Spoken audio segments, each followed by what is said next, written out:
Hey everyone, how you doing this evening? As I mentioned in the daily financial news this morning at 7:30, I had an extra special couple coming on this evening. And of course, it is Aaron and Cletus from EVC Homes. How are both of you doing? Good, good. Living the dream, brother. Blessed. It couldn't get any better. If it does, I wouldn't know what to do with myself. I love that. How you doing, Aaron? I'm living the single mom life right now with three kids running amok in the house while There you Cletus is out of town. Yeah, I can see Cletus's background is a hotel and you're at work taking care of the kiddos, huh? Yeah. Well, folks, as Hey, I mentioned, oh, Mike, yep. she's gonna get in a better bed than I am tonight. That's for sure. Yeah, that's true. That's very true. No place like home. No play. Oh man, as somebody who traveled the world for the better part of a decade, I would fly home at 2, 3, 4 in the morning just to get 4 hours in my own bed. I get it, totally get it. Yeah. So, folks, as I mentioned in the daily financial news, this couple they need their own TV show. Of all the people that I've ever worked with, the design eye, the product, the things that they produce, the way they take care of people, the way they network. HGTV or whatever these A&E, whatever these shows, they need to look this couple up in Fresno and get them scheduled. So Aaron and Cletus, why don't you remind us what happened in 2020? Because a lot of people in the flipping business and the buy and hold business kind of took pause in February, March of last year. Well, yeah. What happened to you two? Well, in 2020, we set some lofty goals. We always set goals in the beginning of the year. Our plan was to do 30 flips and I think it was 7 rentals, right, Aaron? Mm-hmm. And that was January 1st, and then we came into January with a pretty good strong hold because we had like 3 or 4 projects going already. But when March hit and the pandemic hit, private money, everybody, the market, everybody kind of just didn't know what was going to happen. So everybody just either made a choice that they were going to hold and not make any moves moving forward, or they were going to step on the gas. Yeah. So we made a decision. We were going to step on the gas, and we had to assess our private money and contractors and different people, our teams, and see who was going to step on the gas with us. Very, very cool. And so that's amazing. Again, like you said, March, April, whenever it kind of hit your neck of the woods across the country, across the world, you're right. People had a choice, and myself included. I will throw myself into the first camp. Right, I've been doing this 20 years. I had never invested through a pandemic, never done it. Didn't know what to do. Like, don't know what's coming. Where are the buyers? Where are the sellers? Can agents even go see properties? I have no idea what's going on. I hit the pause button. I'm like, whoa, what's going on? And it's just so interesting and awesome that you guys are like, nope, we're going to keep moving forward, but we've got to reassess, right? Because you're right. Hard money, right? That money, that 90% or 100% financing withdrawals or kicks or whatever you want to call it, that money vanished for most people for at least 6 to 10 weeks. It was like, people were in escrow and didn't close because that money got scared. Let's just be honest. Right. So again, so you reassess. So remind us, or if you remember, like by late March, right? You'd already had some projects probably going on. Where was the portfolio in track in March when you kind of made this decision to move forward? So I'll answer this one. So we had a big project that we were finishing up. It was right by the hub too. I would walk over there a lot. That was the one you walked me through, that old store one, or no, the one across the street? That was Thorn. Yeah. This one was on Wishon. So, oh yeah, I remember that one. Yeah. It was a risky one. We did, it was only a 1,500 square foot house. It didn't really have a yard, but what they did with the yard was really nice. We were going to turn it into an Airbnb. Well, then, that didn't work out. So we flipped it. And I think a little bit we over flipped it.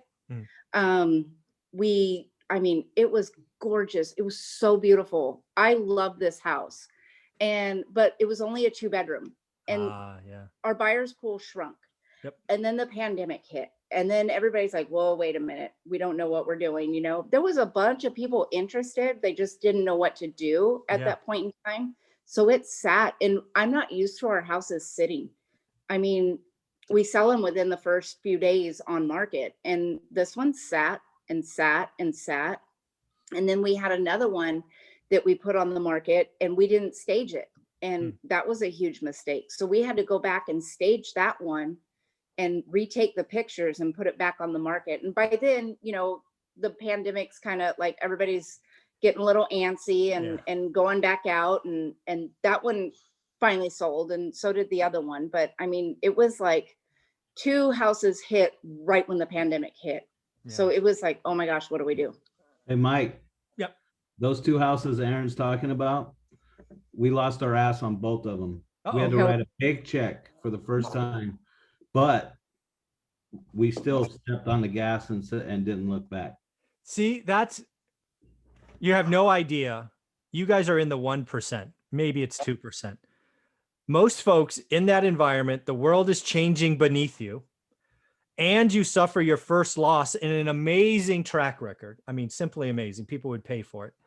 And you're still stepping on the gas. That's certainty. That's belief in yourself. That's staying a couple. I mean, let's just be honest. That's one thing to do when you're a solopreneur, right? And it's only your money. You're in a relationship, and we all know the dynamics of husband and wives and family and responsibilities.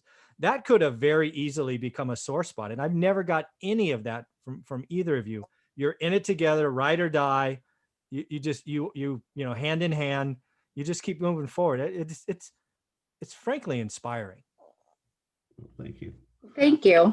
Yeah. So, okay. So you get through that. So let's try to walk through so you get through that, you suffer your first loss, you lick your wounds, you keep moving forward. Now let's say it's summertime 2020, you know, pick the month you want. What's going on? Have you changed? Have you validated private money or hard money? Are you marketing again? What's going on summertime? Because people are houses are starting to sell in the summer, right? They were kind of on pause in Q1, but they're starting to move in the summer. What's going on this summer with EVC Homes? You got it, Aaron? You want me?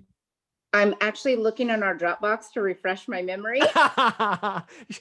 It's funny. You do so many things. In the process of that, we did, you know, readjust, and, you know, we had to find new private money people because the ones that got, you know, paused. And we actually, through that process, it was actually found, you know, so many new relationships at way cheaper prices. It was unbelievable.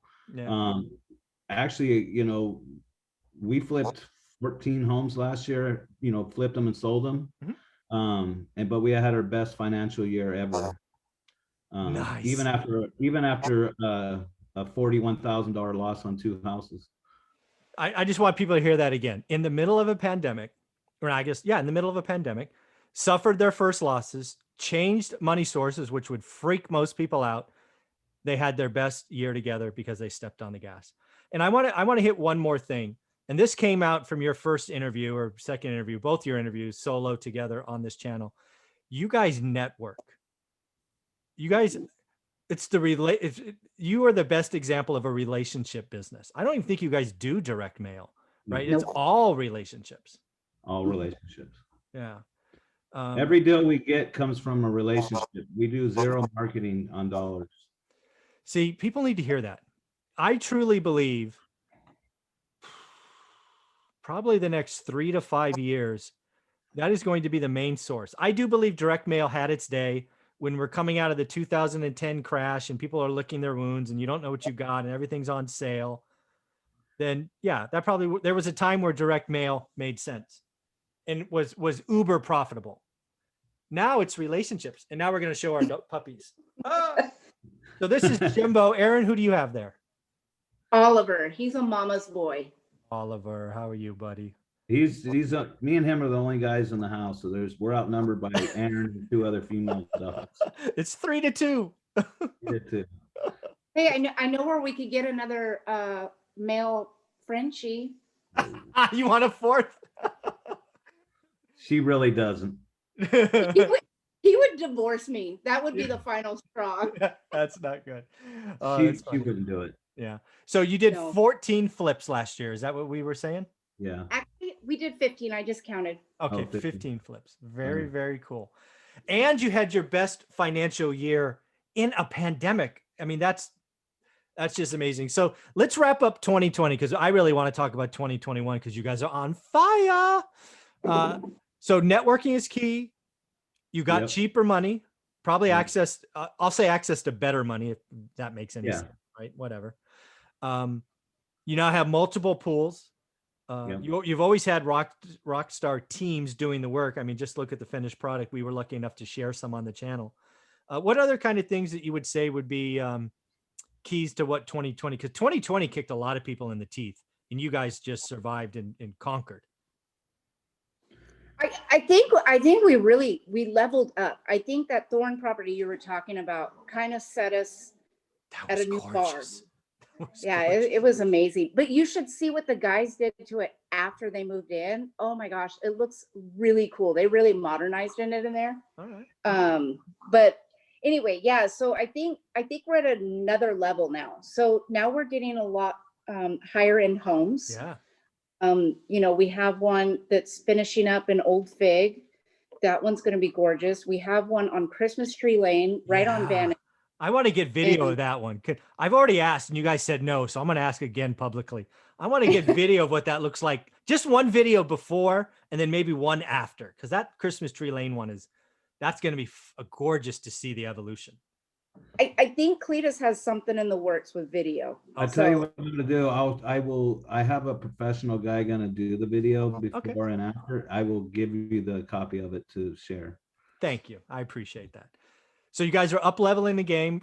So the Old Fig, people that don't know Old Fig in Fresno, that's a nice area of Fresno, right? That the starting price is like $350-ish, right? The starter, right? Your stuff's, I'm guessing, is going to be 500-ish. Just wild ass guess. Six in the sixes. Yeah, that's what I was thinking. Yeah, wow, that's awesome. We got it as a pocket listing from a agent that works Old Fig area. Yeah, relationships. Yeah. He actually, our first flip in Old Fig, he brought the buyer. The second one, he brought the deal to a wholesaler and ended up, that relationship got tarnished. So he got this pocket deal and brought it to me and Aaron because of the bad relationship that somebody screwed off behind a few bucks. Yeah, it's silly. Yeah. And then what's the Christmas Tree Lane one going to pencil at? That's got to be over 8, right? I would think. Yeah, we're shooting for 950. Yeah. And folks, if you don't know Christmas Tree Lane in Fresno, that's like what would you call that? Mansions Row? I don't know. Pretty much, yeah. It's like old money. Old money. Lots of mansions. Deep pockets, yeah. Deep. I mean, politicians live on Christmas Tree Lane. Yeah, it's like in Fresno, again, people are watching this around the world. Christmas Tree Lane is that one street in your town where all the rich people are. That's Christmas Tree Lane in Fresno. That's just to put it in context of what's going on here. So yeah, that one, let me just tell you a little bit. So the first landscaping bid was $168,000. That's a heart attack central. I mean, I'm like, we have never spent 168 on a flip. I mean, let alone landscaping. Yeah, that just tells you the lot, the size, the vegetation. And again, the beauty of that deal, folks don't realize, is that property was on the MLS. Yep. Yeah. 20 offers. Yeah. 20 offers. I was one of them. it was listed at 500. I came in at 400. I'm a cheap ass bastard. I'm like, I'm not taking on that challenge from 3.5 hours away for anything more than 4. And they didn't even present my offer. I'm like, oh, I know who's getting this one. Yeah, we locked it up and then grinded it down. So we ended up getting it for 475. Nice. See, you guys, it's folks, relationships matter. Actually, I'll just ask this question because that is clearly your two superpower, both staying together, marching together, but really the combined superpower of relationships. What are the keys to kind of using relationships and network and, again, zero marketing dollars to blow up your business? I think when you say something, do it. Follow it up. When you say you're going to do something, and then don't go into it as what can they help me with? What can I help you with? I think that is key. Like we love to help people, regardless of what situation. You know, we have a lot of key people on our team that if we don't know, we can ask one of them, you know. It's just, that's what we do, because I know, I don't know if you're aware, I went back to work. I heard that. Cletus mentioned that, yeah, you guys were both working. I'm like, huh? What's going on? Yeah. Yeah. So we structured our business so well that our team runs our business. We don't have to be involved if we don't want to. Yeah. I mean, what I do is I'm sitting here at night online ordering stuff for the flip. And I mean, I came home tonight and there's 5 boxes sitting on the floor for our new flip that we're starting. I was like, oh crap. Yeah. So I mean, that's all that we do. And we just kind of check the jobs here and there. But I mean, we really don't have to be involved. So I was out there bored, so bored, like going to every single project and like, oh my gosh, she's here again. I'm like, I don't know what else to do, you know? Erin, go get a job. You're driving me crazy. Exactly. I rearranged our pantry 5 times. I watched the home edit like 6 times on Netflix. I home edited our whole house. I'm like, okay, I got to go to work because I'm spending way too much on Amazon. Yeah, that is hilarious. Wow, very cool. So let's talk about, so it's like middle of February, not sure when people will be watching this. How many projects do you have going on now in 2021? Like I said in the intros, is you guys are just crushing it already. What's going on right now? We have 4 active flips going right now. Wow. And we already sold 1. So we got 5 in the first quarter. Wow. So wow, that's amazing. Again, all relationship based. Yeah. God, people need to hear this. Yeah. Let me see. 1 pocket listing, 2 pocket listings, MLS, and then 2 wholesale sellers. There you go. That's amazing. So I'll ask, because you brought it up earlier, Cletus, you guys talked about always doing goals in January. If you don't want to share, I totally get it. But if you want to share, what's the plan look like for 2021? Actually, we said we wanted to try to do 20 flips this year. Okay. And 5 rentals again. I mean, 7 we set for last year, but we wanted to do 5 this year. We hit 5 rentals. We bought 5 more rentals last year. Congratulations. We're finally at 10 rentals. Yay, 1 rental at a time. Woohoo! You know, coming from homelessness, man. Yes. Seriously, us 2 sleeping in the car, to have our own primary beautiful home and 10 rentals. I always tell Aaron, there's 10 people who are going to be homeless before we are, because now we got 10 other homes. So it's like a layer of security, you know. Amen. And we work for nonprofits. That's truly gonna, be our retirement. And I'm so happy for you. As you know. Yeah. You know, it's just unbelievable, man. Unbelievable. And again, folks, I'm going to find their original video. I'll link the video. If not, look, just search EVC Homes on my channel, Aaron and or Cletus. Their individual stories are amazing. What they do together is off the charts. Aaron, any kind of closing thoughts on what you see in 2021? I know you're the design eye, and it's no offense to Cletus, but I think it's without question, you're the design eye. What's going on out there? Well, you're going to see some amazing stuff. Oh, kind of stepping up the game. Doing some cool in-trend things. We have one right now in North Fresno. I don't know if you're aware of the area, Champlain and Perrin. That's where all the other rich people live. Yep. So we got one of the newer developments. Yes. Yeah. Okay. Out by Copper River, by Copper Woodward River. Park. Yeah. Yep. I know it. Yep.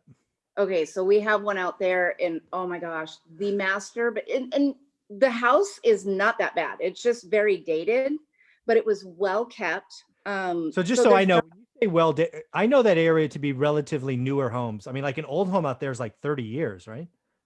20. So it was like built in the 80s and 90s. All right, yeah, so 30-ish years. Okay, yeah, that's what I was thinking. Okay, it's not like 1950s, like. Oh no. Okay. Yeah. Yeah. No. So I mean, the master bathroom is going to be amazing. So I mean, we're doing, carpet paint or laminate paint on the cabinets, but we're gutting the bathrooms. Yeah. Retiling. We're keeping all the cabinets. So I mean, we're just doing a light flip for us. Sure. Because we take it all the way down to the studs most of the time. Yeah. I remember. And knock out like all the walls. So I mean, This one's going to be a very light flip for us, even though, I mean, we are doing some major stuff in there, but the master bathroom is going to be a showstopper. Yeah. So I'm gonna say this. You can agree, not agree, decline to respond. My guess is doing 20 flips this year versus the target last year of 30. I think with your 20 flips this year, you're going to have another record year. Yeah, yeah, because to be honest with you, just even crunching the numbers on the deals that we've done this year, the one we sold and the ones that we got in the pipe, I mean, there's no way to lose, Mike. Yeah. And that's the key. Such a good cushion. Yeah. Some people need to realize what EVC Homes has done is they cut their teeth in less risky parts of the market, meaning less capital intensive. They've got their design eye. They have a brand now. Now they're up leveling. Just think about it. What they did is they up leveled, which means more profit. They've also got cheaper money. Oh, by the way, that all falls to the bottom line. Somebody makes that, right? Which is now you two. And you're taking on projects with bigger profit margins. So in fact, you have to do less. Right. And oh, by the way, do less, focus. And of course, Erin can go back to work because she's just bored. I've already raised the quarantine puppy, our little quarantine puppy. So I was like, okay, what do I do now? That's hilarious. So anything to wrap up for people watching this? Again, people should be watching this 2 or 3 times. It's very inspiring. What would you tell someone that's thinking about it? Maybe they're in a relationship, and any advice to how to stay together and just keep moving forward? I would say that, you know what, to be honest with you, if you want it and you're willing to put the work in, get out and start networking, put yourself in everywhere that everybody's doing this. I would go to open houses, even if it's in every neighborhood, get to know your market. Like you tell people at One Rental all the time, hone in on a zip code, get to know your market, do your homework. We didn't do any deals the first year in business. We've been in business 7 years, and Nice. we were learning the market, we were learning the zip codes, we were learning the pockets, we were learning who the players are, we were learning this, and how we did that by every moment when we got off work and every minute on the weekend, we were spent entrenched into real estate investing and networking and just You did the work. Did the work. Like you put on your sweatshirt, do the work. Do the work. There's no free lunches, my brother. No. So, we didn't get here overnight. And No. we didn't get here by ourselves. But I'm so glad you said both of those. Nobody that you see as successful, and EVC Homes is clearly successful, does it overnight. Everybody starts from zero. Everybody needs to learn. Everybody does the work. The difference is some people stick to it and some people don't. And you don't do it alone. Real estate is it's not a game of spreadsheets. Yes, you have to understand the numbers and all of that, but that's like this much of the problem. It is a people business. Absolutely. Well said. I've said it a million times. And even the house is a product, but the business is people. 100%. And that's why we've been able to be very successful, I believe, because we are people's people. We're trying to help people. And even if we don't get nothing out of it, we don't ever expect anything. We enjoy giving, and honestly, if we can create relationships where we can give and win-win, those are the best relationships. And people foster those. Amen. Amen. How about you, Erin? Any closing thoughts for people watching this? Yeah, I mean, for those just starting out, get out of your comfort zone. That's the biggest thing. And then just don't stand in your way. People could talk themselves out of anything, but when you're just starting out, heck yeah, it's scary. You don't know what's happening, but educate yourself, get out there and network. Even if you don't know what you're doing, you've never done a deal, you could still get out there and meet people and just get out of your comfort zone. Yeah. When you're uncomfortable, that's when you're changing. Oh, that's so well said. Again, if you don't have any money, it doesn't cost any money to network. It doesn't cost any money to be a nice person. It doesn't cost any money to ask some questions and be helpful. People use money as a crutch too often, I think. Yeah, Erin shared a great quote today to somebody that has been trying for about 3 or 4 years to get into real estate investing. But I'll get it. Yeah, please share it. You need to hear this because it really hits the nail home. Awesome. If you wait for everything to be perfect before taking action on your dream, you'll never take the first step. Oh. Folks, I'm going to leave this conversation right there. I could not imagine a better way to close this out. Aaron, Cletus, congrats on your success. You guys are leaders in Fresno. You hopefully folks around the world will be inspired by your story and success. Thank you. Thank you. Thank you. Thank you, Thank Mike. you.